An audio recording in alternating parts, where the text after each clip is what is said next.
নমস্কাৰ কি খবৰ আপোনালোকৰ মই ইজাজ আহমেদ ছাৰে আপোনালোকৰ বাবে বা তোমালোকৰ বাবে আৰু এটা নতুন ভিডিঅ' লৈ আহিছো অসম যাত্ৰাৰ আৰু আজিৰ এই ভিডিঅ'টো বহুত বেছি স্পেশাল ইপিএসসিৰ এটা খুব ফেভৰেট টপিক হৈ পৰিছে আৰু এনেও আমি জানিবলগীয়া কথা যে অসমত বুদ্ধিজমৰ হিষ্ট্ৰী কি So today's topic in Assam Jatra is Buddhism in Ancient Assam. এই টপিকটোৰ দ্বাৰা আপোনালোকে এটা পজিশনত থাকিব এই ভিডিঅ'টো যেতিয়া কমপ্লিট হ'ব আপোনালোকক মই পুংখানুপুংখভাৱে ক'ম যে অসমত বা প্ৰাচীন অসমত ওকে প্ৰাচীন অসমত বুদ্ধিজমৰ অস্তিত্ব আছিল নে নাই আৰু যদি আছিল সেই অস্তিত্বটো কিমান পাৱাৰফুল আছিল কিমান শক্তিশালী ৰূপত আছিল আমি আটাইবিলাক বস্তু আজি কম্প্ৰিহেনসিভলি পঢ়িবলৈ চেষ্টা কৰিম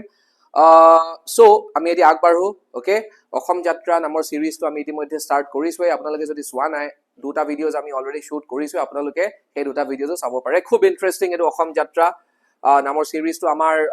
ইতিমধ্যে মই আপোনালোকক জনাই থওঁ যে আমাৰ ফাউণ্ডেশ্যন বেচৰ এডমিশনছ আৰ গোইং অন চাৰিটা স্লটত আমাৰ ফাউণ্ডেশ্যন বেচৰ এডমিশনছ বিলাক থাকে আপোনালোকে 600226220617 নম্বৰটো যোগাযোগ কৰিব পাৰিব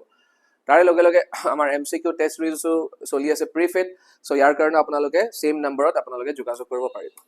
সো এতিয়া চাওক Buddhism in ancient Assam okay first we need to understand one thing প্ৰথমতে আমি এটা কথা বুজিব লাগিব যে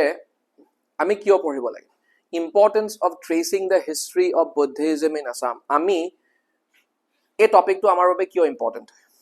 এই টপিকটো আমাৰ বাবে ইম্পৰ্টেন্ট কিয় হয় সো বেসিক্যালি দুটা কাৰণত আমাৰ বাবে ইম্পৰ্টেন্ট হয় ফাৰ্স্ট কাৰণটো কি আমি নৰ্মালি কি ভাবো what is the common perception okay what is the common perception আমি নৰ্মালি ভাবো যে the most common perception among us is that আমি ভাবো যে বুদ্ধিজম বহুত পিছত অসমলৈ আহিছে কাৰণ আমি হেমতে জাজ কৰো যি আমি দেখা পাও আমাৰ আখেপাখে আমি কাক দেখা পাও মই যদি গুটে অসমৰ কথা কওঁ বিশেষকৈ উজনি অসমত কেইটামান জনগোষ্ঠী আছে আৰু সেই কেইটা জনগোষ্ঠীয়ে বুদ্ধিজম পালন কৰে সো লিভিং বুদ্ধিজম বুলি ক'লে তেওঁলোকে লিভিং বুদ্ধিজম পালন কৰি আছে এতিয়া মই তেওঁলোকৰ কথা কোৱা নাই অসমত এনেকুৱা ঢেৰ মানুহ আছে যিসকলে কালক্ৰমে বুদ্ধিষ্ট ধৰ্মটো গ্ৰহণ কৰিছে মই তেওঁলোকৰ কথা কোৱা নাই মই কৈ আছো এতিয়া আমাৰ মাজত যোনখিনি মানুহ অসমত আছে বিশেষকৈ আপোনালোকে উজনি অসমলৈ গ'লে বা যোন উজনি অসমৰ হয় আপোনালোকে নিশ্চয় জানে যে টাই ফ্যামিলিৰ কেইটামান জনগোষ্ঠী আছে সেই জনগোষ্ঠী কেইটাই মই কম আপোনালোকক কোন কেইটা জনগোষ্ঠীৰ কথা কৈ আছো সেই জনগোষ্ঠী কেইটাই বুদ্ধিষ্ট ধৰ্ম পালন কৰে কিন্তু যদি আপোনালোকে চাই সেই জনগোষ্ঠী কেইটা অসমলৈ অহা বৰ বেছি দিন হোৱা নাই তেওঁলোক অসমলৈ আহোমৰ পিছত আহিছিল অসমসকল তোমাৰ কি বুলি কয় আহোমসকলো টাই ফ্যামিলিৰে হয় কিন্তু এওঁলোকো টাই ফ্যামিলিৰ হয় কিন্তু আহোমসকলতকৈ বহুত পিছত এওঁলোক অসমলৈ আহিছিল using the same route একেটা ৰাস্তা দি যোনটো ৰুটে দি এসময়ত চাউলুং চুকাফা অসমলৈ আহিছিল একেটা ৰাস্তা দি এওঁলোকো আহিছিল কিন্তু বহুত পিছত এওঁলোক কোৱা হৈছে স্কলাৰ্ছ বিলাকৰ মতে এওঁলোক অসমলৈ ব্ৰিটিছৰ ৰাজত্বকালত আহিছিল বা সেইখিনি সময়ত আহিছিল আৰু আহোমসকলক বাদ দি বাকি কেইটা টাই জনগোষ্ঠীৰ লোকসকলে আজিৰ তাৰিখত বুদ্ধিজম পালন কৰে সো আমি নৰ্মালি কি ভাবো যে তেওঁলোক অহাৰ লগে লগে অসমলৈ বুদ্ধিজমৰ বা প্ৰভাৱো আহিছিল বা বুদ্ধিজম তেওঁলোকে আনিছিল বুলি আমি নৰ্মালি ভাবো আমি ভাবো যে বুদ্ধিজমৰ হিষ্ট্ৰী অসমত তেতিয়াহে ষ্টাৰ্ট হৈছিল যেতিয়া তেওঁলোক অসমলৈ আহিছিল কিন্তু that is complete that is a wrong piece of information we cannot accept it কিন্তু সেইটো এটা কমন পাৰসেপশন হৈ পৰিছে কাৰণ মই কলবে নহয় আমি যি দেখো আমাৰ আখেপাখে আমি হেতুকে বিশ্বাস কৰো মই যদি আপোনালোকক কওঁ আপোনালোকে বিশ্বাস কৰিব নে যে প্ৰাচীন অসমত বৌদ্ধ ধৰ্মৰ এটা আমি বিৰাট শক্তিশালী প্ৰভাৱৰ কথা আমি দেখা পাওঁ মানে প্ৰভাৱ থকাৰ কথা আমি গম পাওঁ বা আমাৰ হাতত ঢেৰ প্ৰমাণ আছে যোনবিলাক প্ৰমাণৰ সহায়ত আমি প্ৰুভ কৰিব পাৰো যে প্ৰাচীন অসমত বুদ্ধিজমৰ বা বৌদ্ধ ধৰ্মৰ এটা বিৰাট ডাঙৰ প্ৰভাৱ আছিল বা শক্তিশালী প্ৰভাৱ আছিল ওকে সো আমি এটো কাৰণে জানিব লাগিব এই টপিকটো এটো কাৰণে important because Buddhism did not enter Assam during medieval times বা ধৰা ডিউৰিং দ্য মানে সেইখিনি সময়ত এন্টাৰ হোৱা নাছিলে ওকে বাট মাচ বিফোৰ এটা পক্ষই কয় যে আহোমসকলো যেতিয়া আহিছিল অসমলৈ কিছুমান স্কলাৰ্ছে এইটো ক'বলৈ খোজে যে আহোমসকল যেতিয়া অসমলৈ আহিছিল আহোমসকলৰো এটা নিজস্ব ধৰ্ম আছিল তেওঁলোকৰ যোনটো নিজস্ব ধৰ্ম সেই ধৰ্মটোৰ তেনেকুৱা এটা ডেফিনেট নাম নাই ওকে বহুতে তোমাৰ ফুৰালুং বা ফ্ৰালুং বুলিও ক'ব খোজে কিন্তু সেইটো এটা মই যিমান দূৰ জানো বা স্কলাৰসকলৰ মতে সেই শব্দটোৰ মানে ধৰ্মটোৰ নাম হেতু নহয় কিন্তু ফুৰালুং পূজা তেওঁলোকে পালন কৰে সেই ধৰ্মটোৰ অন্তৰ্গত এতিয়া কথাটো হ'ল কোৱা হয় যে যোনটো ধৰ্ম তেওঁলোকৰ প্ৰকৃত ধৰ্ম আছিল সেই ধৰ্মটোতো বৌদ্ধ ধৰ্মৰ প্ৰভাৱ এটা আছিল সেই ধৰ্মটোতো মহায়ানা বৌদ্ধ ধৰ্মৰ দুটা মূল ভাগ নাই জানো, মহায়ানা আৰু হিনজান, মহাযান আৰু হিনজান। চ' সেই মহায়ানা বুদ্ধিজিমৰ প্ৰভাৱ তেওঁলোকৰ সেই ধৰ্মটোতো আছিল বুলি কয়। অ'কে, চ' আমি যদি মানি লওঁ যে বাকী কেইটা টাই জনগোষ্ঠীৰ আগতে আহোমসকল আহিছিল 1228 খ্ৰীষ্টাব্দতে তেওঁলোক আহি পাইছিল, আমি যদি এইটোও কওঁ যে তেওঁলোকে আছিল চাগে প্ৰথম মানুহ যিসকলে বৌদ্ধ ধৰ্মটোক অসমলৈ আনিছিল, সেইটোও মিছা হ'ব। তাতকৈ বহুত আগতে বৌদ্ধ ধৰ্ম অসমলৈ আহি গৈছিল, আৰু সেইখিনি বস্তু মই আজিৰ এই ছেশ্যনটোৰ দ্বাৰা মই প্ৰমাণ কৰিম। ইতিমধ্যে আপোনালোকে বা তোমালোকে জানাই যে APSCয়ে লাষ্ট ইয়েৰ প্ৰিলিমছত এই টপিকটোৰ ওপৰত এটা প্ৰশ্ন সুধিয়ে গৈছে। লাষ্ট ইয়েৰ প্ৰিলিমছত APSCয়ে এই টপিকটোৰ ওপৰত প্ৰশ্ন সুধিছিলে। আমি ইমান দিন এই টপিকটো গুৰুত্ব সহকাৰে লোৱা নাছিলো, কিন্তু তোমালোকে ট্ৰাষ্ট কৰা, তোমালোকে ষ্টুডেণ্টছ বিলাকক সুধিবা যিসকলক মই CSFত পঢ়াই আছো, মোৰ এই টপিকটো সদায় আমাৰ যোনবিলাক ক্লাছৰ ছেশ্যনছ থাকে, হিষ্ট্ৰী ছেশ্যনছ বিলাকত সদায় এই টপিকটো মই পঢ়াওঁৱে। তাৰ পিছত APSCয়ে সুধিছে। অ'কে, সেইটো মই সৌ গৌৰৱেৰে ক'ব পাৰো যে মই পঢ়োৱা এটা টপিক APSCয়ে সুধিছে, যোনটো টপিক নৰ্মেলি ক্লাছত আমি স্কিপ কৰোঁ। অ'কে, কিন্তু আমি নিয়মমতে জানিব লাগে, আমাৰ অসমৰ যেতিয়া আমি ধাৰ্মিক ইতিহাসৰ কথা পাতো, ৰিলিজিয়াছ হিষ্ট্ৰীৰ কথা পাতো, তেনেহ'লে আমি জানিব লাগে বা সেই প্ৰেক্ষাপটত অতিকৈ ইম্পৰ্টেণ্ট যে অসমত এসময়ত বুদ্ধিজিমৰো এটা ষ্ট্ৰং প্ৰভাৱ আছিলে। ঠিক আছে, তাৰপিছত আমি কিয় জানিব লাগে, determining the religious history of Assam with more accuracy. মই এইটোৱে ক'লো নহয় এতিয়া, আমি যে ৰিলিজিয়াছ হিষ্ট্ৰী বুলি কওঁ, অ'কে, যিকোনো এটুকুৰা ঠাইৰ ৰিলিজিয়াছ হিষ্ট্ৰী, চোৱা হিষ্ট্ৰী বেলেগ বেলেগ ধৰণৰ হিষ্ট্ৰী হ'ব পাৰে। ঠিক তেনেকৈ কালচাৰেল হিষ্ট্ৰী, ৰিলিজিয়াছ হিষ্ট্ৰী, বেলেগ বেলেগ ধৰণৰ হিষ্ট্ৰী। চ' ৰিলিজিয়াছ হিষ্ট্ৰীৰ প্ৰেক্ষাপটৰ পৰা চাবলৈ গ'লে, if we look at this topic through the lens of religious history, even then this topic is of immense importance, কাৰণ আমি জানিব লাগিব নহয় অসমৰ ৰিলিজিয়াছ হিষ্ট্ৰী কি। অ'কে, তোমালোকে APSC মেইনছত এটা প্ৰশ্ন পাব পাৰা যে comment on the religious history of Assam. So' সেই আনচাৰটো লিখিবলৈ যাওঁতে তোমালোকে যদি বুদ্ধিজিমৰ কথা নিলিখা, your answer will be left incomplete and also it will be inaccurate. In order to make your answer more accurate, you have to write about ancient Assam's relationship with Buddhism. Okay, so এতিয়া আমি আগবাঢ়ি যাওঁ। চোৱা, এতিয়া এভিডেন্সেছ, আমি এনেই তো কথা কৈ লাভ নাই। Okay, we cannot keep on shooting arrows in the dark. We have to be precise. We have to back things up. Okay, we have to back things up. আমি যদি ক্লেইম কৰিছো যে এনচিয়েণ্ট আছামত বুদ্ধিজিম আছিল, আমাৰ হাতত থকা প্ৰমাণবিলাক কি? চ' এতিয়া আমি প্ৰমাণবিলাকৰ ফালে চাওঁ। Evidences suggesting the existence of Buddhism in ancient Assam. Now, what are the evidences? আমি এটা কৈ যাম, আৰু মই তোমালোকক কৈ থওঁ, প্ৰত্যেকটো এভিডেন্স আমাৰ কাৰণে important from the examination point of view. প্ৰত্যেকটো এভিডেন্স আমাৰ কাৰণে important from the examination point of view. চোৱা, ফাৰ্ষ্টত আমি পঢ়িব লাগিব, ঠিক আছে, পোনপ্ৰথমে আমি জানিব লাগিব কালহানাজ ৰাজা তৰংগিনী। এতিয়া এইখন কি হয়? এইখন এখন কিতাপ হয়। কালহানাজ ৰাজা তৰংগিনী ইজ এ বুক। এই কিতাপখন কিহৰ ওপৰত হয়? এই কিতাপখন কাশ্মীৰৰ ৰাজনৈতিক ইতিহাসৰ ওপৰত হয়। চাবলৈ গ'লে কালহানা নামৰ এজন মানুহ, অ'কে, কালহানা এজন মানুহৰ নাম, তেখেতে 12-13 চেঞ্চুৰী CE মানত এখন কিতাপ লিখিছিল। কালহানা সিমান পুৰণা নহয়, কিন্তু কিতাপখনত যোনবিলাক কথা আছে সেইবিলাক বহুত বেছি পুৰণা, কাৰণ কিতাপখনত কাশ্মীৰৰ প্ৰাচীন কালৰ পৰা আৰম্ভ কৰি 11 নে 12 চেঞ্চুৰী CE লৈকে গোটেই পলিটিকেল হিষ্ট্ৰীটো দিয়া আছে। কোনখিনি ঠাইৰ পলিটিকেল হিষ্ট্ৰী? কাশ্মীৰৰ পলিটিকেল হিষ্ট্ৰী, মানে কোনজন ৰজাৰ পিছত কোনজন মানুহ ৰজা হৈছিল, গোটেই লাইনবিলাক দিয়া আছে, গোটেই লিনিয়েজ দিয়া আছে। অ'কে, কোনজন ৰজা কাৰ পুত্ৰ হয়, কাৰ নাতিনীয়েক হয়, সেইবিলাক চব দিয়া আছে। ঠিক আছে, চ' বিৰাট ইম্পৰ্টেণ্ট কিতাপ হয়, বিৰাট ইম্পৰ্টেণ্ট কিতাপ হয়, আৰু কিতাপখনৰ নাম কি? ৰাজা তৰংগিনী। ঠিক আছে, এতিয়া তোমালোকে সুধিব পাৰা, ছাৰ আপুনি অল অফ এ ছাডেন কাশ্মীৰৰ কথা কিয় পাতিলে? আমি অসমৰ কথাহে পাতি আছিলো। অ'কে, ধৈৰ্য ধৰা, এটা কানেকশ্যন আছে। এতিয়া সেই কানেকশ্যনটো কি? সেই কানেকশ্যনটো বুজিব হ'লে আমি চাব লাগিব যে কালহানাই ৰাজা তৰংগিনী নামৰ কিতাপখনত কি লিখিছে অসমৰ বিষয়ে। চোৱা, ইয়াৰ মই তলতে লিখিছো, the episode of Assamese queen of Kashmir. তোমালোকে বিশ্বাস কৰিবানে যদি মই তোমালোকক কওঁ যে অসমৰ পৰা এগৰাকী ৰাজকুমাৰী, অ'কে, কাশ্মীৰলৈ গৈ, অ'কে, কাশ্মীৰৰ ৰাণী হৈছিলগে। অসমৰ এগৰাকী ৰাজকুমাৰী কাশ্মীৰৰ ৰাণী হৈছিলগে, আৰু সেই ৰাজকুমাৰীগৰাকীৰ নাম আছিল অমৃত প্ৰভা। কি আছিল নামটো? অমৃত প্ৰভা। মই ইয়াতে লিখি দিছো তোমালোকৰ সুবিধাৰ কাৰণে, অমৃত প্ৰভা। অমৃত প্ৰভা নামৰ এগৰাকী ৰাজকুমাৰী। স্কলাৰসকলৰ মতে অমৃত প্ৰভা কোন আছিলে? অমৃত প্ৰভা আছিলে বৰ্মন বংশৰ এজন ৰজা, বালা বৰ্মন। বৰ্মন বংশ আছিল যে, চ' বালা বৰ্মন দা ফাৰ্ষ্ট, বালা বৰ্মন দা ফাৰ্ষ্ট কোন আছিলে? বালা বৰ্মন দা ফাৰ্ষ্ট আছিলে তোমাৰ বৰ্মন বংশৰ ৰজা। বালা বৰ্মন দা first was succeeded by whom? মানে ধৰা was he succeeded whom Bala Varman the first or আগৰ ৰজাজনৰ নাম কি আছিলে তেখেতৰ আগৰ ৰজাজনৰ নাম আছিল কি জানানে তেখেতৰ আগৰ ৰজাজনৰ নাম কি আছিলে সমুদ্ৰ বৰ্মনৰ পিছত তেখেত ৰজা হৈছিল বালা বৰ্মন the first আৰু স্কলাৰ্ছ বিলাকৰ মতে হে বালা বৰ্মন the first or জীয়ৰীৰ নামে আছিলে অমৃতপ্ৰভা আৰু অমৃতপ্ৰভাক বিয়া কৰাইছিল কাশ্মীৰৰ ৰজাজনে ওকে হে সময়ৰ কাশ্মীৰৰ ৰজাজনৰ নাম কি আছিলে মেঘাবহন কি নাম আছিল তেখেতৰ মেঘাবহন হে সময়ৰ কাশ্মীৰৰ ৰজাজনৰ নাম আছিল মেঘাবহন আমি এই আটাইবিলাক ডিটেইলছ ক'ত পাওঁ ৰাজা তৰংগিনী এটা তোমালোকে ভাবিছা চাগে so where is the buddhist connection I am coming to that so Amritaprabha কাৰ লগত বিয়া দিছিল মেঘাবহনৰ লগত মেঘাবহন কোন আছিল মেঘাবহন আছিল তোমাৰ কাশ্মীৰৰ ৰজা এতিয়া ইন্টাৰেষ্টিং কথাটো কি জানানে অমৃতপ্ৰভা যেতিয়া কাশ্মীৰলৈ গৈছিল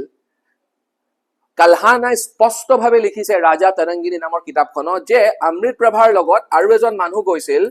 বাই দ্য নেম অফ ষ্টুনপা নামৰ মানুহজনে অমৃতপ্ৰভাক একাম্পেনি কৰিছিল হি একাম্পেনিড অমৃতপ্ৰভা লগত গৈছিল মানে যে অমৃতপ্ৰভা বিয়া হৈ গৈছিল কাশ্মীৰলৈ তেখেতৰ লগত কোন গৈছিল ষ্টুনপা নাও হু ৱাজ ষ্টুনপা আছিল এজন ফেমাস হে সময়ৰ ফেমাস বুদ্ধিষ্ট মংক বৌদ্ধ সন্ন্যাসী বুলি ক'ব পাৰো বা বৌদ্ধ আমি বুদ্ধিজমৰ ক্ষেত্ৰত আমি সন্ন্যাসী শব্দটো জেনাৰেলি ইউজ নকৰো আমি ভিক্ষুক আৰু ভিক্ষুণী বুলি কওঁ মেল মংক হলে ভিক্ষুক আৰু ফিমেল মংক হলে ভিক্ষুণী বা অসমীয়াত ভিক্ষুক আৰু ভিক্ষুণী সো সন্ন্যাসী মানে ধৰা সেম বস্তু মংক বুদ্ধিষ্ট মংক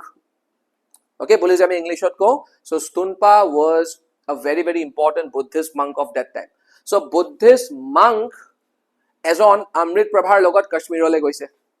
হেতু হল এক নম্বৰ কথা দুই নম্বৰ কথা এই বুদ্ধিষ্ট মংকজন কোন হয় তেখেতক ডেসক্ৰাইব কৰিবলৈ গৈ কালহানাই আমাক আৰু এটা পিস অফ ইনফৰমেশন দিয়ে আৰু এটা তথ্য দিছে আমাক যে এই বুদ্ধিষ্ট মংকজন অমৃতপ্ৰভাৰ দেউতাকৰ টিচাৰ হয় গুৰু মানে ইয়াৰ ভিত্তিত আমি অনুমান কৰিব পাৰো বা আমি এটো ক'ব পাৰো যে maybe Bala Varman the first maybe ষ্টুনপাৰ ওচৰত কি লৈছিল শৰণ লৈছিল কাৰণ প্ৰিসেপ্টৰ আমি ইংলিশত আমি কোনটো শব্দ পাওঁ প্ৰিসেপ্টৰ that Stunpa was the preceptor of Bala Varman the first or preceptor মানে কি one who initiates someone into his fold তাৰ মানে Bala Varman the first আৰু যেহেতু Stunpa কি আছিল বুদ্ধিষ্ট মংক আৰু যদি বুদ্ধিষ্ট মংক এজনে যদি কাৰবাক ইনিশিয়েট কৰে কাৰবাক শৰণ দিয়ে obviously সেই মানুহজনৰ বুদ্ধিষ্ট হ'ব লাগিব ন সো যদি আমি মানি লও যে বালা বৰ্মন the first বুদ্ধিষ্ট আছিল অমৃতপ্ৰভাও বুদ্ধিষ্ট হ'ব সো অমৃতপ্ৰভা এগৰাকী বুদ্ধিষ্ট প্ৰিন্সেছ আছিল তাৰ মানে কি অমৃতপ্ৰভা যদি বুদ্ধিষ্ট প্ৰিন্সেছ হয় অমৃতপ্ৰভাৰ যদি ডেটাকো বুদ্ধিষ্ট হয়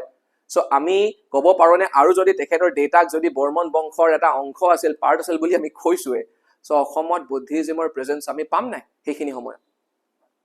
আমি ক'ব পাৰোনে যে প্ৰাচীন অসমৰ কথা পাতি আছো ন এতিয়া আমি বৰ্মন বংশ প্ৰাচীন অসম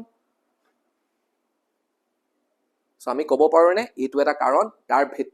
যাৰ ভিত্তিত আমি ক'ব পাৰো যে সেইখিনি সময়ত মেবি অসমত বৌদ্ধ ধৰ্মৰ প্ৰচলন হৈছিল এতিয়া সেই বৌদ্ধ ধৰ্মটো কেনেকুৱা টাইপৰ বৌদ্ধ ধৰ্ম আছিল কাৰণ বৌদ্ধ ধৰ্মৰো বেলেগ ফৰ্ম থাকে বেলেগ ফৰ্ম আছে সেইটো কোৱাটো অলপ দিগদাৰ অলপ নহয় বহুত বেছি দিগদাৰ একচুয়ালি ওকে হেতুলে আমি এতিয়া নাযাও মুঠতে বৌদ্ধ ধৰ্মৰ কিবা এটা ফৰ্ম আছিল আমি এটো নাজানো যে কিমান যে জনসাধাৰণে সেই ধৰ্মটো পালন কৰিছিল নে আমি হেতু নাজানো কিন্তু ৰজাজন যে বৌদ্ধ ধৰ্ম বা বৌদ্ধ ধৰ্মালম্বী লোক এজন আছিল তাৰ আমি মানে ধৰা হেতু আমি ক্লেম কৰিবলৈ পাৰো ওকে ক্লেম কৰিবলৈ পাৰো মই এবাৰো কোৱা নাই যে খাটাংকে ক'ব পাৰো যদিও আমাৰ প্ৰমাণ আছে ওকে যদিও আমাৰ প্ৰমাণ আছে কিন্তু ক্লেম কৰিব পাৰো আৰু মোস্ট প্ৰবেবলি ওকে ঘটনাটো হেতুৱে আছে ইনফ্যাক্ট আমি জানোৱে অমৃতপ্ৰভাৰ কথা ৰাজা তৰংগিনীত আৰু লিখা আছে যে অমৃতপ্ৰভাই কাশ্মীৰলৈ যোৱাৰ পিছতো বুদ্ধিষ্ট মংকসকলৰ কাৰণে এটা ডাঙৰ ষ্ট্ৰাকচাৰ বনাইছিল ওকে এটা তোমাৰ বিহাৰা বনাইছিল ওকে বিহাৰাৰ তোমাৰ অৰ্থ হৈছে এনেকুৱা এটা ষ্ট্ৰাকচাৰ এনেকুৱা এটা ধৰা মানে এনেকুৱা এটা ঠাই যত মানে বুদ্ধিষ্ট মংকসকল থাকিব পাৰে যেতিয়া তেওঁলোকে ধ্যান কৰে মেডিটেশন কৰে তেওঁলোকে তাত থাকি ল'ব পাৰে হেতু বুদ্ধিজমত ওকে আমি কি বুলি কওঁ বিহাৰা সো বিহাৰা এটাও বনাইছিল বুলি আমি তাৰ প্ৰমাণ পাওঁ এখন কিতাপতে লিখা আছে কাশ্মীৰলৈ যোৱাৰ পিছত সো ইমানখিনি যে অমৃতপ্ৰভাই কৰিছে বৌদ্ধ ধৰ্মৰ কাৰণে কিয় কৰিছে because Amritprabha was a Buddhist okay এই এপিসোডটো এইটো কাৰণেও ইম্পৰ্টেন্ট হয় কাৰণ এই এপিসোডটোৱে প্ৰাচীন অসমক প্ৰাচীন কাশ্মীৰৰ লগত কানেক্ট কৰে তাৰ মানে প্ৰাচীন অসমৰ প্ৰাচীন কাশ্মীৰৰ মাজতো এটা কি আছিল এটা সম্বন্ধ আছিল সেইটোক দাঙি ধৰে ঠিক আছে সো এইটো আছিল আমাৰ ফাৰ্স্ট নম্বৰ এভিডেন্স তাৰপা আহি যোৱা Taranath history of Buddhism in India very very important book Taranath আকৌ এজন মানুহৰ নাম he was a Buddhist Lama মানে অৰ্থাৎ বুদ্ধিষ্ট মাং বুলি ক'ব পাৰো তেখেতে এখন কিতাপ লিখি থৈ গৈছে আমি ইংলিছত সেই কিতাপখনক কি কওঁ history of Buddhism in India যদিও তাৰানাথ বহুত পিছৰ মানুহ he belongs to around 17th century CE কিন্তু তেখেতে এই কিতাপখনত বহুত আগৰ কথা কিছুমান কৈছে তেখেতে এই কিতাপখনত বহুত আগৰ কথা কিছুমান কৈছে আৰু এক্স্যাক্টলি এই কিতাপখনৰ প্ৰায় যোৱা বছৰ APSC প্ৰিলিমছত এটা প্ৰশ্ন আহিছে মানে ধৰা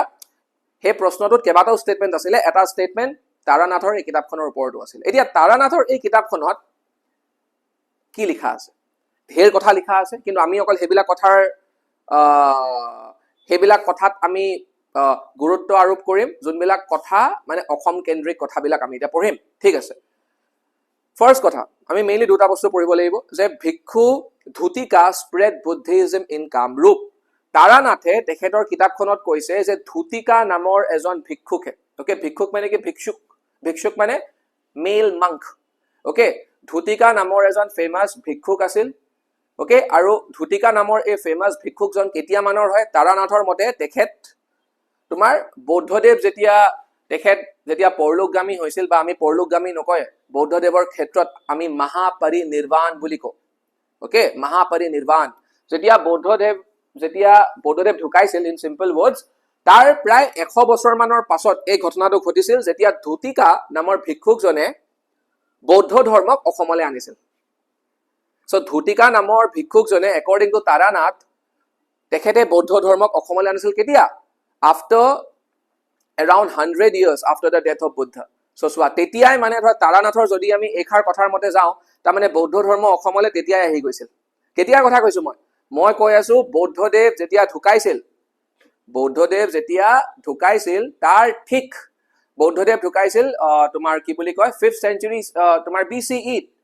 so মই তোমালোকক কৈছো যে 5th century BCE মানে ধৰা যদি আমি 100 years later চাওঁ তাৰ মানে 4th century BCE তে অসমলৈ বৌদ্ধ ধৰ্ম আহি গৈছিল according to this line ঠিক আছে হে একেখন কিতাপতে তাৰানাথে আৰু এটা কথা কৈছে তাৰানাথে এইটো কৈছে যে প্ৰাচীন অসমত ঠিক আছে কামৰূপত এটা বিৰাট ডাঙৰ বৌদ্ধ চৈত্যও আছিল চৈত্যৰ মিনিংটো মই তোমালোকক কৈছো already presence of a chaitya okay chaitya meaning মই তোমালোকক কোৱা নাই আমি দুই ধৰণৰ ইনফ্ৰাষ্ট্ৰাকচাৰ পাওঁ বুদ্ধিজমত এটাক আমি কও বিহাৰ okay যাৰ মিনিংটো মই তোমালোকক কলোৱে যত বুদ্ধিষ্ট মাংক সকল থাকে যত ভিক্ষুক আৰু ভিক্ষুনী সকল থাকিল আৰু চৈত্য হৈছে সেইখন ঠাইক আমি চৈত্য বুলি কওঁ যিখন ঠাইত তেওঁলোকে পূজা অৰ্চনা কৰে okay তেওঁলোকে ধ্যান কৰে সো ধ্যান কৰা ঠাইখিনিক আমি চৈত্য কওঁ আৰু যত তেওঁলোক থাকিল okay যত তেওঁলোক থাকিল প্লেস অফ ৰেজিডেন্সক আমি কি বুলি কওঁ বিহাৰ আৰু যত তেওঁলোকে ধ্যান অৰ্চনা কৰে আমি কি কওঁ চৈত্য জেনাৰেলি চৈত্য আৰু বিহাৰা একেটা ঠাইতে থাকে okay one part of তোমাৰ that structure is chaitya the other part is vihara okay তেনেকে ডিভাইড কৰা থাকে আৰু আমি যদি চাওঁ history of chaitya and Bihara যে ইণ্ডিয়াত কি ধৰণে ষ্টাৰ্ট হৈছিল সো তোমালোকে কি পাবা জানানে চৈত্য আৰু বিহাৰা ইণ্ডিয়াত তোমাৰ ম্যান মেড কেভছ বুলি যে আমি যে কওঁ সো ম্যান মেড কেভছৰ ৰূপত আৰম্ভ হৈছিল মানে ধৰা চৈত্য আৰু বিহাৰা ইণ্ডিয়াত ম্যান মেড কেভছ মানে কি গুহাবিলাক কাটি তোমাৰ বৌদ্ধ ধৰা ভিক্ষুক আৰু ভিক্ষুনীসকলৰ কাৰণে বনোৱা হৈছিল সেই গুহাবিলাকৰ এটা পাৰ্ট চৈত্য আছিল আনটো পাৰ্ট তোমাৰ কি বুলি কয় বিহাৰা আছিল ওকে জেনাৰেলি ধৰা কি বুলি কয় বিহাৰাৰ সাইজটো ডাঙৰ থাকে কাৰণ ধৰা a single vihara has to accommodate a lot of Buddhist monks আৰু চৈত্যৰ সাইজটো অলপ সৰু থাকে সো তোমালোকে ইমাজিন কৰিছা হয় না তোমালোকে নিশ্চয় ইমাজিন কৰিব পাৰিছা কিন্তু যেতিয়াৰ কথা কৈ আছো যেতিয়া এনেকুৱা এটা কাইন্ড অফ আৰ্কিটেকচাৰ ইণ্ডিয়াত আৰম্ভ হৈছিলে তেতিয়া চৈত্য আৰু বিহাৰাৰ ডিজাইন বিলাক বহুত সিম্পল আছিল লাহে লাহে as time went on বস্তুবিলাক আৰু ধুনিয়া হৈ গৈ থাকিল ঠিক আছে এনে জাস্ট মই তোমালোকক জনাই থলো সো তাৰানাথৰ মতে প্ৰাচীন অসমতে বহুত আগৰ কথা কৈ আছে BCE ৰে কথা কৈ আছে তাৰানাথে BCE তে মানে খ্ৰীষ্ট্ৰ পূৰ্বতে কামৰূপত এটা বিৰাট ডাঙৰ কি আছিল বৌদ্ধ চৈত্য আছিল তাৰ মানে বৌদ্ধ চৈত্য যেহেতু আছে কামৰূপত বুদ্ধিষ্ট প্ৰেজেন্স থাকিব লাগিব ন সি ওকে কিমান ইন্টাৰেষ্টিং ঠিক আছে এইবিলাক চোৱা আমি ৰিমেইনছ বিলাক পাইছো সো এনিৱে এতিয়া তাৰ পাছৰ এভিডেন্সৰ কথা মই তোমালোকক কওঁ এতিয়া account of Hiuen Tsang Hiuen চাঙে কি কৈ গৈছে তোমালোকে নিশ্চয় হিউৱেন চাঙৰ কথা শুনিছা হিউৱেন চাঙক আমি মানে ধৰা হিউৱেন চাং এই টাৰ্মটো আমি ইংলিছত ইউজ কৰোঁ ঠিক আছে আমি চাইনিজ মতে যদি যাওঁ হিজ নেম ইজ জুৱান চাং অ'কে জুৱান চাং বুলি কওঁ আমি কিন্তু ধৰা আমি ইংলিছত লিখোঁতে হিউৱেন চাং বুলি লিখোঁ এতিয়া হিউৱেন চাং ডাঙৰীয়াই okay who was Hiuen Tsang by the way Hiuen Tsang এজন বিখ্যাত চাইনিজ মংক আছিল চীন দেশৰ পৰা আহিছিল চীন দেশৰ পৰা আহিছিল ইণ্ডিয়ালৈ আহিছিল কিয় আহিছিল ইণ্ডিয়ালৈ আহিছিল বৌদ্ধ ধৰ্মটো আৰু ডিপলি ষ্টাডি কৰিবলৈ কিছুমান কিতাপ সেই সময়ত চীন দেশত পোৱা নগৈছিল আৰু তোমাৰ হিউৱেন চাং তোমাৰ ফলোৱাৰ আছিল অনুগামী আছিল কোনটো পন্থাৰ মানে বুদ্ধিজমৰ কেইবাটাও পন্থা আছে ন কোনটো পন্থাৰ তোমাৰ অনুগামী আছিল মাহায়ানা ফৰ্ম অফ বুদ্ধিজম ফলো কৰিছিল কিছুমান কিতাপ সেই সময়ত চীন দেশত পোৱা নগৈছিল সেইকাৰণে তেখেতে কিতাপ বিচাৰি বিচাৰি কলৈ আহিছিল তেখেতে শুনিছিল যে ভাৰতবৰ্ষত বিশ্ববিখ্যাত এখন বিশ্ববিদ্যালয় আছে ইউনিভাৰ্চিটি আছে অ'কে আৰু সেই ইউনিভাৰ্চিটিখনৰ নাম কি সেই ইউনিভাৰ্চিটিখনৰ নাম হৈছে নালন্দা ইউনিভাৰ্চিটি তালৈ আহিছিল কাৰণ তাত অকল সেই কিতাপবিলাক পোৱা যায় সেইকাৰণে আহিছিল তেখেত চ' তেখেত যেতিয়া আহিছিল তালৈ অহাৰ অৱস্থাত অ'কে তোমালোকে জানাইছো সেই গোটেই কাহিনীটো মই আকৌ ক'বলৈ নাযাওঁ কুমাৰ ভাস্কৰ বৰ্মনে তেখেতক মাতি পঠিয়াইছিল চ' মাতি পঠোৱাৰ পিছত যদিও ধৰা দুবাৰ তিনিবাৰ ইনিচিয়েলি তেখেত অহা নাছিল কিন্তু ইভেঞ্চুৱেলি অসমলৈ আহিল চ' অসমলৈ অহাৰ পিছত তেখেত অসমত থাকিল অ'কে কিছু সময় অসমত থাকিল আৰু তেখেতৰ গোটেই অভিজ্ঞতাখিনি তেখেতে এখন যেতিয়া তেখেত চীন দেশলৈ ঘূৰি গ'ল তেতিয়া তেখেতে যোনখন কিতাপ দেখিলে যোনখন কিতাপক আমি কি বুলি কওঁ CUK সেই CUK কিতাপখনত তেখেতে অসমৰ বিষয়ে কিছুমান কথা লিখি থৈ গৈছে এতিয়া কি লিখি থৈ গৈছে আমি সেইবিলাক চাব লাগিব আৰু বিশেষকৈ আমি বুদ্ধিষ্ট কেন্দ্ৰিক কথাবিলাকৰ কথা আমি পাতিম তেখেতে বুদ্ধিজিমৰ কথা বৰ বেছি ভালকে লিখা নাই হিউৱেন চাঙে লিখিছে যে অসমত বুদ্ধিজিমৰ অৱস্থা বৰ এটা ভাল নহয় অ'কে মানে তেখেতে অসমত বুদ্ধিজিমৰ অৱস্থা বৰ এটা ভাল নহয় বুলি কৈছে কাৰণ হিউৱেন চাঙে মেইনলি কৈছে যে তেখেতে সেই সময়ত অ'কে হিউৱেন চাং অসমলৈ কেতিয়া আহিছিল এতিয়া that is very interesting Hiuen Tsang অসমলৈ আহিছিল 7th century CE অৰ্থাৎ 600s অ'কে 600s CE দেই এতিয়া আৰু খ্ৰীষ্টপূৰ্বৰ কথা মই পাতি থকা নাই এতিয়া মই আহিছোঁ খ্ৰীষ্টাব্দলৈ 7th century CE মানে বহুত পিছত অ'কে তাৰানাথে যোনখিনি সময়ৰ কথা পাতিছে অ'কে যোনখিনি সময়ত ধুতিকা আহিছিল তাতকে বহুত পিছৰ কথা পাতিছোঁ তাতকে নাই কমেও তোমাৰ 900,000 বছৰমানৰ পিছৰ কথা পাতিছোঁ অ'কে 800-900 বছৰমানৰ পিছৰ কথা পাতিছোঁ যেতিয়া হিউৱেন চাং অসমলৈ আহিছিল তেতিয়া তেখেতে কৈছে বুদ্ধিজিমৰ অৱস্থা বৰ এটা ভাল নহয় বাই the way let me tell you দিছ তেতিয়া বুদ্ধিজিমৰ অৱস্থা কেৱল মাত্ৰ অসমতে বেয়া হোৱা নাছিলে গোটেই নৰ্থ ইণ্ডিয়াত বেয়া হৈছিল মানে প্ৰেজেণ্ট ডে আফগানিস্তান পাকিস্তানৰ পৰা ষ্টাৰ্ট কৰি গোটেই এই বেল্টত একেবাৰে অসমলৈকে বুদ্ধিজিমৰ অৱস্থা বেয়া তোমাৰ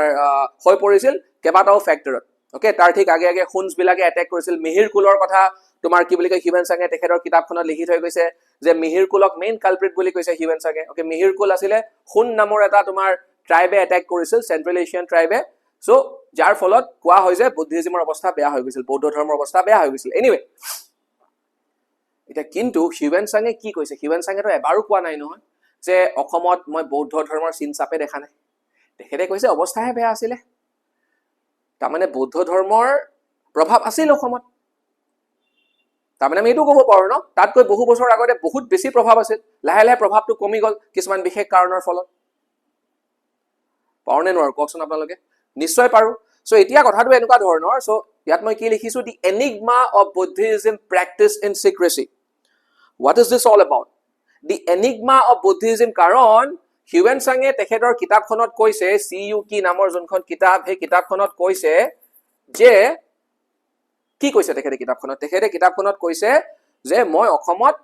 দেৱা মন্দিৰ মই মেইনলি দেখা পাওঁ দেৱা মন্দিৰ অৰ্থাৎ স্কলাৰ্ছবিলাকৰ মতে দেৱা মন্দিৰ মানে তোমাৰ শিৱ মন্দিৰ দেখা পাইছে মেইনলি কিন্তু তেখেতে কৈছে যে কিছু সংখ্যক লোকে সিক্ৰেটলি মনে মনে বৌদ্ধ ধৰ্মটো পালন কৰে কিছু সংখ্যক লোকে মনে মনে বৌদ্ধ ধৰ্মটো পালন কৰে এতিয়া এই বুদ্ধিজিম প্ৰেক্টিছ ইন চিক্ৰেচিক আমি দুই ধৰণে চাব পাৰোঁ মানে হিউৱেন চাঙে কি মিন কৰিছিল কিছু সংখ্যক লোকে বৌদ্ধ ধৰ্মটো মনে মনে পালন কৰে ইন চিক্ৰেচি লুকাই লুকাই পালন কৰে তাৰ মানে কি এটা মানে হ'ব পাৰে তেওঁলোকে ভয় খাইছিল যে কোনোবাই যদি গম পায় ৰজাই যদি গম পায় আমি বৌদ্ধ ধৰ্মটো পালন কৰিছোঁ আমাক ৰজাই কি কৰিব পাৰ্জিকিউট কৰিব আমাক এটেক কৰিব কাৰণ ৰজাই নিবিচাৰে আমি বৌদ্ধ ধৰ্মটো পালন কৰা আৰু দুই নম্বৰ কি হ'ব পাৰে মই কৈ আছোঁ কিন্তু এক নম্বৰ পইণ্টটো হ'ব নোৱাৰে কাৰণ সেই সময়ৰ ৰজা আছিল কুমাৰ ভাস্কৰ বৰ্মনে যদি বৌদ্ধ ধৰ্মটো বেয়া পোৱা হয় হিউৱেন চাঙক হা সন্মানেৰে অসমলৈ কিয় তোমাৰ ইনভাইট কৰিল হয় আৰু অকল ইনভাইট কৰা নহয় নহয় তেখেতক মানে বহুত বেছি তেখেতৰ কেয়াৰ লৈছিল শুশ্ৰূষা কৰিছিল আৰু হিউৱেন চাং আৰু ভাস্কৰ বৰ্মনৰ মাজত এটা মধুৰ সম্পৰ্কও গঢ় লৈ উঠিছিল আমি বহুত কথা নাজানো আৰু যদি আমি বেছি কথা গম পাওঁ তেনেহলে আৰু আমি ধৰা কিছুমান কথা গম পাম আমি জানো যে হিউৱেন চাং যেতিয়া অসম এৰি চীন দেশলৈ যাবলৈ ওলাইছিল মানে ভাৰতবৰ্ষ এৰি চীন দেশলৈ যাব ওলাইছিল তেতিয়াও ভাস্কৰ বৰ্মনে হিউৱেন চাঙক এটা অনুৰোধ কৰিছিল যে আপুনি কাইণ্ডলি চীন দেশলৈ গৈ আপোনালোকৰ যোনবিলাক মহান চাইনিজ গ্ৰন্থ আছে সেইবিলাক আপুনি কাইণ্ডলি অনুবাদ কৰি আপুনি মোক দি দিব তাৰ পিছত কিছু সংখ্যক স্কলাৰ্ছে কয় যে হিউৱেন চাঙে সেইবিলাক ভাস্কৰ বৰ্মনলৈ পঠিয়াইছিল অনুবাদ কৰি কিন্তু আমি আজিলৈকে তাৰ প্ৰমাণ পোৱা নাই সেইবিলাক যদি আমি পাই যাওঁ বা তাৰ ভিত্তিত আমি এইটো ক'ব নোৱাৰো নে যে এই দুজন মানুহৰ মাজত এফালে আছিল হিউৱেন চাং আনফালে আছিল কুমাৰ ভাস্কৰ বৰ্মন এটা ধুনীয়া ৰিলেশ্যনশ্বিপ আছিল সো যিহেতু ধুনীয়া ৰিলেশ্যনশ্বিপ আছিল আমি এই কাৰণটো মানি লোৱাটো যুক্তিকৰ হ'ব জানো বা ঠিক হ'ব জানো যে ৰজাই বেয়া পাব যদি কোনোবাই তেখেতৰ ৰাজ্যত বৌদ্ধ ধৰ্ম পালন কৰে কেতিয়াও মানি ল'ব নোৱাৰো তাৰ মানে কি এই সিক্ৰেসি শব্দটোৰ মেবি আৰু এটা মিনিং আছে সিক্ৰেসি শব্দটোৰ মিনিং আৰু বেলেগ ধৰণে আমি চাব পাৰো ওকে আৰু এটা ধৰণ আছে আৰু সেই ধৰণটো কি জানানে কিছু সংখ্যক স্কলাৰ্ছৰ মতে যিটো সময়ত হিউৱেন চাং অসমলৈ আহিছিল সেইখিনি সময়ত বুদ্ধিজমৰ আৰু এটা ফৰ্ম অসমত পপুলাৰ হৈ গৈছিল বেংগল আৰু অসমত আৰু সেইটোক আমি কি বুলি কওঁ জানানে বজ্ৰয়ান ফৰ্ম অফ বুদ্ধিজম কি ফৰ্ম অফ বুদ্ধিজম বজ্ৰয়ান এতিয়া চাবলৈ গ'লে এই বজ্ৰয়ান ফৰ্ম অফ বুদ্ধিজম আমাৰ যে হিন্দু ধৰ্মত যে তান্ত্ৰিক ফৰ্ম বুলি আছে যে এটা ফৰ্ম তান্ত্ৰিক যোনটো ফৰ্ম হিন্দুইজমৰ এটা ফৰ্ম নাই জানো তন্ত্ৰ মন্ত্ৰৰ ওপৰত যোনটো ফৰ্মে বহুত বেছি বিশ্বাস ৰাখে তাৰ লগত বহুত মিল আছে আৰু বজ্ৰয়ান ফৰ্ম অফ বুদ্ধিজমত কিছুমান বস্তু সিক্ৰেটলি কৰা হয় মানে ৰাইজক বৰ এটা দেখুৱাকে কৰা নহয় কাৰণ ধৰা ৰাইজে যুক্তিবিলাক বুজি নাপাব পাৰে ন সেইবিলাক বস্তু মানুহে কিয় কৰি আছে ৰাইজে বুজি নাপাব পাৰে সো সেই কাৰণে ধৰা জেনাৰেলি প্ৰাইভেটলি কৰা হয় ওকে সব বস্তু ৰাইজক তুমি কৈ কৰিব নোৱাৰা নহয় সো প্ৰাইভেটলি কৰা হয় মেবি হিউৱেন চাঙে সেই তেনেকুৱা টাইপ অফ বুদ্ধিজমটো অসমত দেখিছিল আৰু সেই কাৰণে হিউৱেন চাঙে কৈছে বুদ্ধিজম প্ৰেক্টিছড ইন সিক্ৰেসি যে গোপনে তেওঁলোকে পালন কৰিছিল যদি আমি এই পইণ্টটো মানি লওঁ তাৰ মানে বুদ্ধিজমৰ প্ৰভাৱ আছিল কেৱল মাত্ৰ তেওঁলোকে গোপনে পালন কৰিছিল অৰ্থাৎ তেওঁলোকে বজ্ৰয়ান বুদ্ধিজম তেওঁলোকে পালন কৰিছিল ওকে বজ্ৰয়ান বুদ্ধিজম ঠিক আছে এতিয়া বজ্ৰয়ান বুদ্ধিজমৰ কথা এনেও আমি আৰু পাতিব লাগিব এতিয়া হে বজ্ৰতন্ত্ৰ এই যে মই ক'লো তোমালোকক বজ্ৰয়ান বুদ্ধিজম এতিয়া মানে হে বজ্ৰতন্ত্ৰ আৰু এটা source let's move to another source okay we are done with Hiuen Tsang so Hiuen চাঙৰ কথা মতে যাবলৈ হলে 7th century CE আমি ক'ব পাৰো যে অসমত এটা ডাঙৰ সম্ভাৱনা আছে যে বজ্ৰয়ান ফৰ্ম অফ বুদ্ধিজমটো জনপ্ৰিয় হৈ উঠিছিল জনসাধাৰণে আয়ত্ত কৰিছিল নে নাই একচেপ্ট কৰিছিল নে নাই আমি হেতু ক'ব নোৱাৰো আৰু খুব সম্ভৱ কৰা নাছিল কাৰণ এই ধৰ্মটো জনসাধাৰণে একচেপ্ট মেবি কৰা নাছিল সেই কাৰণে হিউৱেন চাঙে চাৰিওপিনে কামৰূপত দেৱ মন্দিৰ দেখিছিল অৰ্থাৎ শিৱ মন্দিৰ দেখা পাইছিল ঠিক আছে আৰু ইনফেক্ট কুমাৰ ভাস্কৰ বৰ্মনেও এজন শিৱ ভক্ত আছিল বুলি আমি তাৰ প্ৰমাণ পাইছো কিন্তু এটা কথা মই তোমালোকক কৈ থওঁ যে কুমাৰ ভাস্কৰ বৰ্মনৰ এখন গ্ৰেণ্টত আমি ধাম্মা শব্দটো পাইছো অৰ্থাৎ ধৰ্ম শব্দটো পাইছো আৰু কিছু সংখ্যক স্কলাৰ্ছে সেই ধৰ্মটোক বৌদ্ধ ধৰ্ম বুলিও ক'ব লৈছে so things R very complicated okay so anyway হে বজ্ৰতন্ত্ৰ এতিয়া হে বজ্ৰতন্ত্ৰ কি হয় হে বজ্ৰতন্ত্ৰ এখন গ্ৰন্থ হয় এই বজ্ৰয়ান বুদ্ধিজম যোনটো তাৰে এখন গ্ৰন্থ হয় হে বজ্ৰ মানে চোৱা বজ্ৰয়ান বুদ্ধিজমক যদি তোমালোকে বুজি পাবলৈ খোজা বজ্ৰয়ান বুদ্ধিজমত তেওঁলোকৰ ঢেৰ ভগৱান আছে দেৱ দেৱী আছে সো এজন দেৱতাৰ নাম এজন ভগৱানৰ নাম কি হয় হে বজ্ৰ Hevajra he is a fierce looking god okay কেইবাটাও মূৰ আছে কেইবাখনো তেখেতৰ হাত আছে so he is a god so মই তোমালোকক ক'বলৈ বিচাৰিছো যে হে বজ্ৰ কোন হয় বজ্ৰয়ান ফৰ্ম অফ বুদ্ধিজমৰ এজন ভগৱান হয় এতিয়া হে ভগৱানজনক কেন্দ্ৰ কৰি এখন কিতাপ লিখা গৈছে সেই কিতাপখনৰ নাম কি হে বজ্ৰতন্ত্ৰ এতিয়া হে বজ্ৰতন্ত্ৰখনত কি লিখা আছে ইনফেক্ট হে বজ্ৰতন্ত্ৰখনত লিখা আছে যে কামৰূপ মানে হে বজ্ৰতন্ত্ৰখনত 4খন পীঠৰ কথা লিখা আছে 4 চেণ্টাৰ্ছ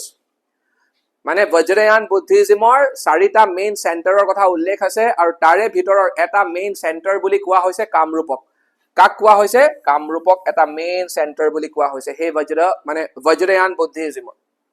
কামৰূপক মেইন চেণ্টাৰ বুলি কোৱা হৈছে কিহৰ বজ্ৰয়ান বুদ্ধিজমৰ কোনখন কিতাপে কৈছে সেই বজ্ৰতন্ত্ৰ নামৰ কিতাপখনে ওকে কিমান ইন্টাৰেষ্টিং সো আজিলৈকে এপিএসসি সেই বজ্ৰতন্ত্ৰৰ কথা সোধা নাই তেওঁলোকে তাৰানাথৰ যোনখন কিতাপ তাৰ ওপৰত ভিত্তি কৰি সুধিছে কিন্তু তোমালোকে সেই বজ্ৰতন্ত্ৰৰ বিষয়ে তোমালোকে চাবা তোমালোকে গম পাবা যে সেই বজ্ৰতন্ত্ৰই কি বুলি কৈছে যে Kamrup was one of the four major centers of কি এই যে তোমালোকে দেখিছা তান্ত্ৰিক বুদ্ধিজম এই তান্ত্ৰিক বুদ্ধিজমটোকে আমি কি বুলি কওঁ বজ্ৰয়ান মানে তোমাৰ vehicle of the thunderbolt vehicle of the यान মানে তোমাৰ vehicle মানে তোমাৰ বাহন আৰু বজ্ৰ মানে কি বজ্ৰ মানে thunderbolt বজ্ৰ ঠিক আছে আমি আগবাঢ়ি যাওঁ এতিয়া আহা one of the most interesting parts Haju's Buddhist connection তোমালোকে জানানে যে হাজুৰ হৈতেও এটা বৌদ্ধ ধৰ্মৰ কানেকশন আছে হয়তো তোমালোকে বহুতে জানা কিন্তু তোমালোকে একুৰেটলি জানানে বস্তুবিলাক ওকে হাজুত যে the very famous Hayagriva Madhav মন্দিৰ ওকে হয়গ্ৰীৱ মাধৱ মন্দিৰটো আছে হয়গ্ৰীৱ মাধৱ মন্দিৰটোৰ it is a meeting point of Hinduism and Buddhism তোমালোকে জানানে যে হয়গ্ৰীৱ মাধৱ মন্দিৰটো হিন্দু ধৰ্মাৱলম্বী লোকসকলৰ কাৰণেও পবিত্ৰ আৰু কিছু সংখ্যক বৌদ্ধ ধৰ্মাৱলম্বী লোকসকলৰ কাৰণেও পবিত্ৰ স্পেশালি এতিয়া আমি ধৰা ওকে চাবলৈ গলে হয়গ্ৰীৱ মাধৱ মন্দিৰ ওকে যদি এই মন্দিৰটোৰ সিগনিফিকেন্স আমি বুজিবলৈ চেষ্টা কৰো তোমাৰ হিন্দু ধৰ্মত কি সিগনিফিকেন্স আছে সো এই মন্দিৰটোত কাক পূজা কৰা হয় হয়গ্ৰীৱক পূজা কৰা হয় হয়গ্ৰীৱ ইজ মানে হয়গ্ৰীৱৰ মুখখন মানে তোমাৰ ঘোঁৰাৰ নিচিনা it is that form of lord Vishnu okay ভগৱান বিষ্ণুৰ এটা ফৰ্ম হয় কিন্তু এতিয়া যদি আমি চাওঁ যে বৌদ্ধ ধৰ্মাৱলম্বী লোকসকলৰ কাৰণে মন্দিৰটো কিয় পবিত্ৰ সকলোৰে কাৰণে নহয় দেই সকলো বৌদ্ধাধৰ্মী লোকসকলৰ কাৰণে এই মন্দিৰটো পবিত্ৰ নহয় কিছু সংখ্যক বৌদ্ধ ধৰ্মাৱলম্বী লোক এতিয়া কোনখিনি বৌদ্ধ ধৰ্মাৱলম্বী লোকসকলৰ কাৰণে এই মন্দিৰটো ফেমাস হয় বিশেষকৈ দুটা গ্ৰুপৰ কাৰণে সেই দুটা গ্ৰুপ কোন কোন এটা হৈছে টিবেটান বুদ্ধিষ্ট আনটো হৈছে ভুটানিজ বুদ্ধিষ্ট টিবেটৰ বৌদ্ধ ধৰ্মাৱলম্বী লোকসকলৰ কাৰণে ওকে তোমাৰ টিবেটৰ বৌদ্ধ ধৰ্মাৱলম্বী লোকসকলৰ কাৰণে আৰু ভুটানৰ বৌদ্ধ ধৰ্মাৱলম্বী লোকসকলৰ কাৰণে এই মন্দিৰটো ভেৰি ভেৰি ফেমাস প্ৰত্যেক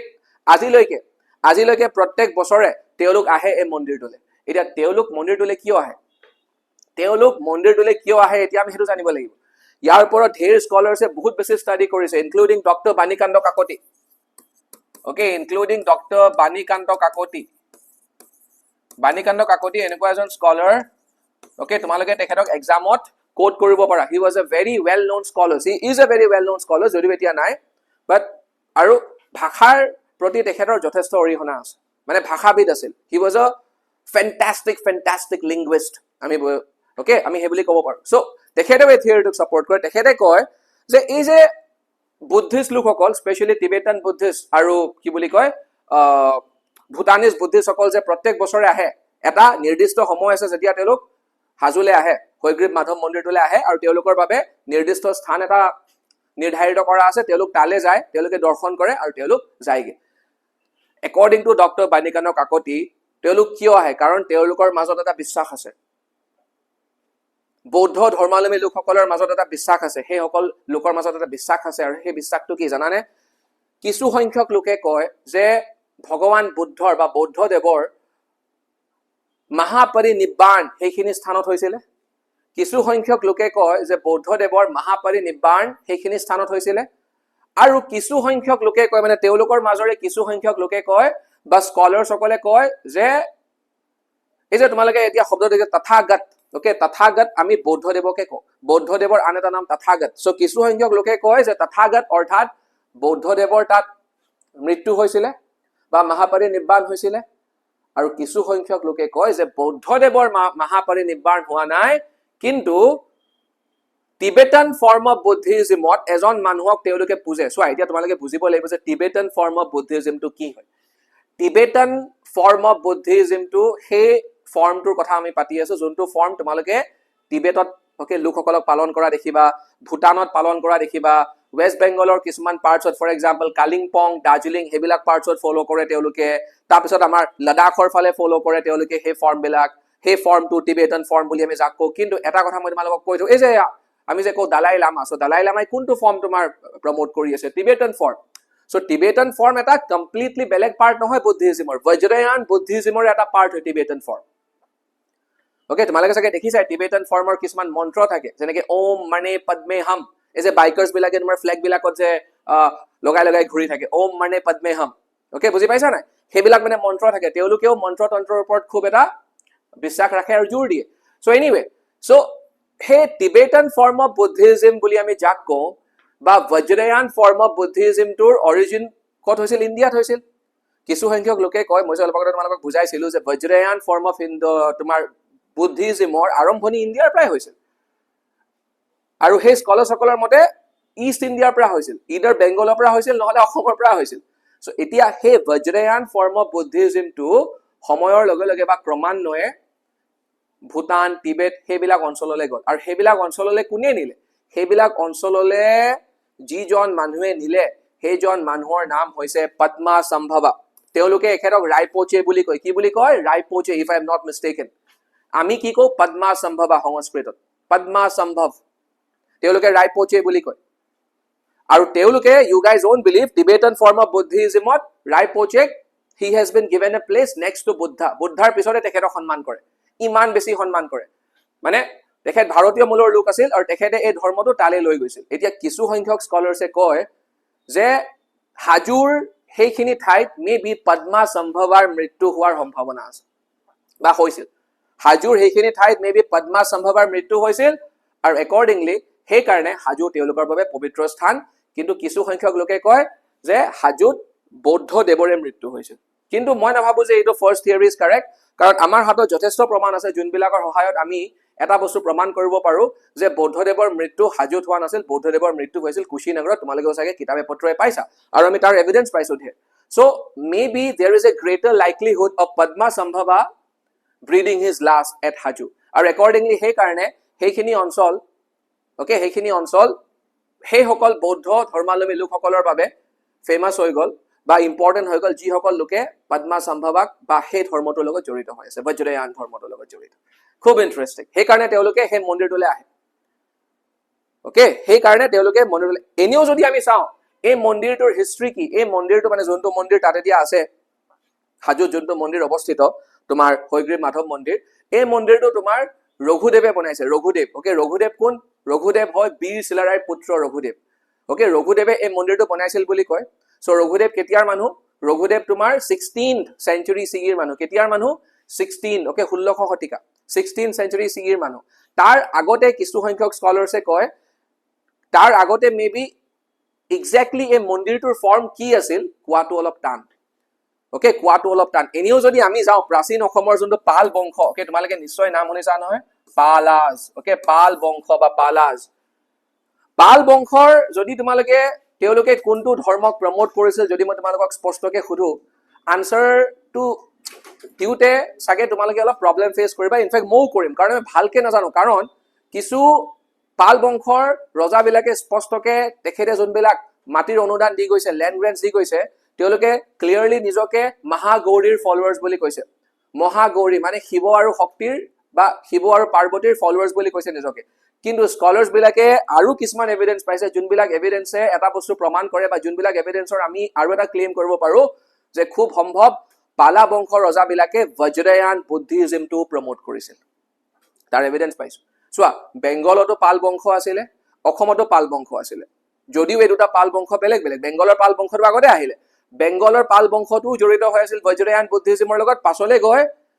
কিছুমান এভিডেন্সৰ সহায়ত আমি ক'ব পাৰো বা স্কলাৰসকলে কয় যে তোমাৰ অসমত যোনটো পাল বংশৰ ৰাজত্ব কৰিছিল সেই পাল বংশটোৱেও ওকে সেই পাল বংশটোৱেও তোমাৰ বজ্ৰয়ান ফৰ্ম অফ বুদ্ধিজিমটো প্ৰমোট কৰিছিল ঠিক আছে সো এনিৱে মই তোমালোকক হাজোৰ বুদ্ধিজিমৰ লগত কি কানেকশ্যন আছে সেইটো বুজালো আৰু এইটো এটা আমাৰ খুব ধুনীয়া হেৰিটেজ মানে ভাবাচোন ওকে হাজো ঠাইটুকুৰা এনেও ইম্পৰ্টেণ্ট কিন্তু একেটা মন্দিৰক তোমাৰ কি বুলি কয় একেটা মন্দিৰক দুটা ধৰ্মই ইমান বেছি গুৰুত্ব সহকাৰে লয় okay such a wonderful thing হয় না ইমান ধুনীয়া এটা বস্তু ঠিক আছে চোৱা this is the okay Hayagriva Madhav মন্দিৰ কি ধুনীয়া তোমালোকে যাবা যদি যোৱা নাই তোমালোকে নিশ্চয় যাবা হয়গ্ৰীৱ মাধৱ মন্দিৰলৈ আৰু তাৰ আৰ্কিটেকচাৰ বিলাকো বহুত বেছি ধুনীয়া এইবিলাক স্থাপত্য কলা বিলাক চোৱা কি কি ধুনীয়া স্থাপত্য কলা ঠিক আছে এতিয়া লাষ্ট পাৰ্টটোলে আমি আহো বুদ্ধিজম হিডেন ইন নেমছ নাও what is the meaning of buddhism hidden in names okay buddhism hidden in names or meaning কি চোৱা very important দেই এইটো বহুত বেছি ইম্পৰ্টেন্ট হয় এতিয়া বহুত বেছি ইম্পৰ্টেন্ট বুলি মই কিয় কৈছো কাৰণ এই থিয়ৰিটোৱে কি কয় যে অসমৰ যে বা বিশেষকে প্ৰাচীন অসমৰ বুদ্ধিজমৰ লগত এটা ডিপ সম্পৰ্ক আছিল সেই বস্তু সেই সম্পৰ্কটো আমি ক'ত পাওঁ কিছুমান ঠাইৰ নামত সোমাই আছে সেইকাৰণে মই ইয়াত লিখিছো দা কুছি ফেক্টৰ মানে কি জানানে তোমালোকে নিশ্চয় কিছুমান গাঁৱৰ নাম শুনিছা গুৱাহাটীতে আছে যোনবিলাক গাঁৱৰ নাম বা যোনবিলাক ঠাইৰ নাম কুছি শব্দটো দি শেষ হয় বীৰ কুছি কাহি কুছি শুৱাল কুছি সো এনেকুৱা ঢেৰ কুছি আছে কলিতা কুছি ওকে কলিতা কুছি হাজোৰ ওচৰতে আছে ওকে শুৱাল কুছি কথা তোমালোকে নিশ্চয় জানা বীৰ কুছি গুৱাহাটীতে আছে সো এই কুছি নাম বিলাক যে শেষ হৈছে মানে ঠাইৰ নাম কিছুমান স্কলাৰ সকলে কয় কিছু সংখ্যক স্কলাৰছে সো কুছি শব্দটোৰে যে কিছুমান ঠাইৰ নাম শেষ হৈছে সেই সকল স্কলাৰছৰ মতে এই কুছি শব্দটো কোপা আহিছে জানানে সেই সকল স্কলাৰছৰ মতে এই কুছি শব্দটো কুশীনগৰৰ পৰা আহিছে কোপা আহিছে কুশীনগৰ আৰু এটা মন কৰিবলগীয়া কথা যিমান বিলাক ঠাইৰ নাম কুছি নামটো দি শেষ হৈছে সেইবিলাক ঠাই তোমালোকে উজনি অসমত নোপোৱা আটাইবিলাক ঠাই তোমালোকে নামনি অসমত পাবা ঠিক আছে এইটো কথা খালি তোমালোকে মনত থোৱা নামনি অসমত পাবা আৰু স্কলাৰ সকলৰ মতে এই কুছি নামটো কোপা আহিছে কুশীনগৰৰ পৰা আহিছে সো ঘটনাটো কি হৈছিল সেই স্কলাৰ সকলৰ মতে যে তোমাৰ বুদ্ধদেৱ ঢুকুৱাৰ পাছতে কিছু সংখ্যক ভিক্ষুকে কাৰণ চোৱা বুদ্ধদেৱৰ তোমাৰ ষ্ট্ৰং হল আমি বিহাৰ বুলি ক'ব পৰা নাই সেইখিনি এৰিয়া প্ৰায় তোমাৰ ধৰ্মটো ফেমাস হৈছিল ন সো সেই ধৰ্মটো যেতিয়া বুদ্ধদেৱ ঢুকুৱাৰ পিছত কিছু সংখ্যক লোকে কিছু সংখ্যক ভিক্ষুকে মেবি এটা দায়িত্ব ললে যে আমি ধৰ্মটো প্ৰচাৰ কৰিব লাগে সো কাৰণ বিহাৰ আৰু অসমৰ বিশেষকৈ অসমৰ নামনি অসমৰ মাজত বৰ এটা বেছি ডিস্টেন্স নাই নহয় সো এই স্কলাৰ সকলে কয় যে সেইখিনি সময়তে মানে বৌদ্ধদেৱৰ মৃত্যুৰ পাছতে কিছু সংখ্যক ভিক্ষুকে বৌদ্ধ ধৰ্মটো লৈ অসমলৈ আহিল নামনি অসমলৈ আহিল আৰু নামনি অসমলৈ অহাৰ পিছত বেলেগ বেলেগ ঠাইত তেওঁলোক থাকি গল ওকে বেলেগ বেলেগ ঠাইত তেওঁলোক থাকিব ললে আৰু সেই ঠাইবিলাকৰ নাম বৌদ্ধদেৱৰ সন্মানত বা বৌদ্ধদেৱ যোনখিনি ঠাইত ঢুকাইছিলে কুশীনগৰ সেই ঠাই টুকুৰাৰ সন্মানত তেওঁলোকে নিজৰ গাঁওবিলাক বা নিজৰ ঠাইবিলাকৰ নাম উঠল কি সাংঘাতিক আৰু এই থিয়ৰিটোৰ ওপৰত এনেকুৱা কিছুমান বস্তুৰ ওপৰত কেইবাজনো স্কলাৰছে ৰিচাৰ্চ কৰি আছে এতিয়াও ৰিচাৰ্চ চলি আছে আৰু মই তোমালোকক ক'বই লাগিব তেনেকুৱা এজন স্কলাৰৰ নাম আটাইতকৈ যোনজন ফেমাস স্কলাৰৰ নাম আটাইতকৈ ফেমাস স্কলাৰজন হৈছে তোমাৰ কি বুলি কয় ওকে আটাইতকৈ ফেমাস স্কলাৰজন হৈছে সৌম্যদীপ দত্ত ডাঙৰীয়া ওকে তেখেতক অসম চৰকাৰে এটা সন্মানো দিছে যদিও তেখেতক এই সন্মানটো বেলেগ এটা কামৰ কাৰণে দিছে কাৰণ Soumyadeep Dutta is a multi talented person okay তেখেতে ৱাইল্ড লাইফৰ ওপৰতো ঢেৰ কাম কৰি থৈছে কিন্তু এট দ্য সেম টাইম তেখেতে প্ৰাচীন অসম আৰু বুদ্ধিজমৰ মাজত বৌদ্ধ ধৰ্মৰ মাজত যোনটো কানেকশ্যন সেই কানেকশ্যনটোৰ ওপৰতো ডিপ ষ্টাডি কৰিছে তেখেতৰ এখন ফেমাস কিতাপৰ নাম কি জানানে অসমত বৌদ্ধ ধৰ্ম আৰু বৌদ্ধ সংস্কৃতি অসমত বৌদ্ধ ধৰ্ম আৰু বৌদ্ধ সংস্কৃতি এই কিতাপখনতো তেওঁলোকে এনেকুৱা ঢেৰ বস্তু তেওঁলোকে লিখিছে যুক্তি সহকাৰে প্ৰমাণ কৰিছে যোনবিলাক বস্তু একেবাৰে স্পষ্ট কৰি পেলাই যে প্ৰাচীন অসমত বৌদ্ধ ধৰ্মৰ এটা বহুত ষ্ট্ৰং কানেকশ্যন বহুত ষ্ট্ৰং ইনফ্লুৱেঞ্চ বা প্ৰভাৱ আছিলে ওকে সো আজিলৈ ইমানখিনিয়ে ঠিক আছে ইয়াৰে লগে লগে এই সাইকতে মই তোমালোকক আমাৰ স্মাৰ্ট বুকছৰ কথা কৈ থওঁ প্ৰিলিমছৰ বাবে আমাৰ 10খন স্মাৰ্ট বুক আছে প্ৰিলিমছ আহি পালে ওকে তোমালোকে নিশ্চয় গম পাইছা নোটিফিকেশ্যন ইজ আউট সো মেইনছৰ বাবে 7খন স্মাৰ্ট বুক আছে তোমালোক যদি ইন্টাৰেস্টেড এই স্মাৰ্ট বুকছ বিলাক আমাৰ খুব পপুলাৰ হৈ পৰিছে অল ওভাৰ আসাম 6002206217 এই নম্বৰটো যোগাযোগ কৰিব পাৰা আৰু ইয়াৰে লগে লগে তোমালোকে আৰু ওকে সো স্মাৰ্ট বুকছ বিলাক অসমীয়াটো আছে আৰু ইংলিছতো আছে ইয়াৰে লগে লগে আমি এটা নতুন কোৰ্স লঞ্চ কৰিছো specially for prelims crash course okay যেহেতু প্ৰিলিমছ আহি পালে ওকে জুলাইত মোস্ট প্ৰবেবলি জুলাইত তোমাৰ জুলাইৰ 5 তাৰিখে প্ৰিলিমছ হ'বই সো ওকে প্ৰিলিমছৰ যোনটো ক্ৰ্যাশ কোৰ্স প্লাস তোমালোকে প্ৰিফিট ওকে প্ৰিফিটৰ আন্ডাৰ তোমালোকে 12000 ওকে 12000 নহয় ইনফ্যাক্ট 15000 MCQs তোমালোকে সলভ কৰিব পাৰিবা along with explanations হে গুটেই বিলাক পাবা 15000 MCQs প্লাস APSC মানে প্ৰিলিমছ ক্ৰ্যাশ কোৰ্স এটাও তোমালোকে পাবা আৰু এই গুটেই পেকেজটো আমি তোমালোকক 6999 ত অফাৰ কৰি আছো only at 6999 so তোমালোকে kindly 6002206217 এই নম্বৰটো যোগাযোগ কৰা আৰু যোগাযোগ কৰিলে ওকে তোমালোকে সবিশেষ গম পাবা মই তোমালোকক কৈছো যে স্মাৰ্ট বুকছ বিলাক আমাৰ ইংলিছতো আছে ঠিক আছে আৰু তাৰে লগে লগে আমাৰ APSC প্ৰিলিমছৰ ক্ৰ্যাশ কোৰ্সো চলি আছে আৰু PYK এনালিসিস প্ৰগ্ৰাম ওকে তোমালোকে যদি অকল PYQ এনালিসিস প্ৰগ্ৰাম এইটো এটা নতুন প্ৰগ্ৰাম আমি লঞ্চ কৰিছো এইটো প্ৰগ্ৰামটো আমি ফৰ APSC প্ৰিলিমছ লঞ্চ কৰিছো for only 1000 PYQ analysis programme only for 1000 students দে আমি চাৰ্জো কৰিছো 1000 আৰু এই প্ৰগ্ৰামটো মানে ফাৰ্স্ট কাম ফাৰ্স্ট সাৰ্ভ বেसिस আমি 1000 ষ্টুডেন্টস হোৱাৰ লগে লগে বন্ধ কৰি দিম so please act fast okay 6002206217 এই প্ৰগ্ৰামটো যদি তোমালোক অংশীদাৰ হ'বলৈ খুজিছা প্ৰগ্ৰামটোৰ তেনেহলে অংশীদাৰ হোৱা কাৰণ যথেষ্টখিনি তোমালোকে লাভান্বিত হবা কাৰণ PYQ এনালিসিস প্ৰগ্ৰাম মানে PYQs বিলাকক আমি চালি জাৰি চাম আমি ব্ৰেক ডাউন কৰি চাম আৰু যোনটো স্ট্ৰেটেজি তোমালোকক এটা তোমাৰ এন্টিসিপেট কৰাত বহুতখিনি সহায় কৰিব তোমালোকে নিজেই গম পাবা যে আগন্তুক এক্সামত কি হোৱাৰ সম্ভাৱনা বেছি ওকে ঠিক আছে so thank you so much I'll see you all in my next session জয় অসম নমস্কাৰ আৰু ইয়াৰ লগে লগে মই তোমালোকক আগন্তুক ৰঙালী বিহু অৰ্থাৎ তোমাৰ বহাগ বিহুৰ আন্তৰিক শুভেচ্ছা আৰু উলগ জনালো এই বিহুটিয়ে সকলোৰে জীৱনলৈ ওকে কঢ়িয়াই আৰু অনাবিল সুখ আৰু আনন্দ জয় অসম নমস্কাৰ ওকে বিহু মাৰিব নাপাহৰিবা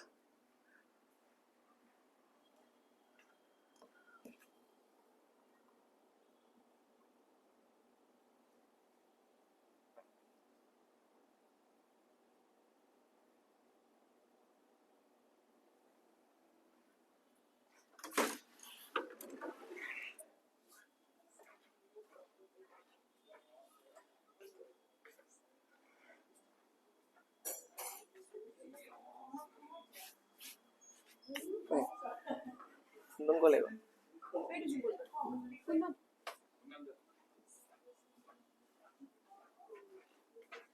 হৈ গ'ল